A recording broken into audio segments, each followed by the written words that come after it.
একটা গ্রামে থাকত এক অদ্ভুত বিড়াল, তার নাম মুস্ত।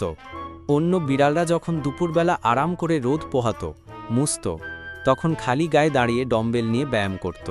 গ্রামের সবাই তাকে বলত, বিড়াল হয়ে এত জিম করিস কেন রে? মুস্ত গম্ভীর গলায় বলত, সুস্থ শরীরেই আছে শক্তি, আর শক্তিতেই আছে সম্মান। প্রতিদিন সকালে উঠে সে 50টা পুশ আপ দিত, তারপর দৌড়, দড়ি লাফ আর নিজেই বানানো কাঠের বারবেল তুলে শরীর চর্চা করত। একদিন গ্রামের দিকে এক বড় কুকুর হানা দিল। সবাই ভয়ে পালালো, কিন্তু মুস্ত একাই দাঁড়িয়ে রইল।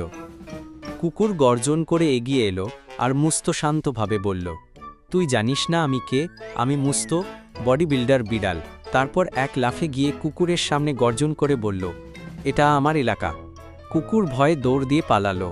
গ্রামের সবাই ছুটে এসে মুস্তকে কোলে তুলল, তার গায়ে হাত দিয়ে বলল, তুই শুধু আমাদের বিড়াল না, তুই আমাদের হিরো। এরপর থেকে মুস্তর জন্য আলাদা এক জিম হাউস বানানো হলো। তারপর থেকে সবাই তার কাছে এসে ব্যায়াম করা শুরু করল।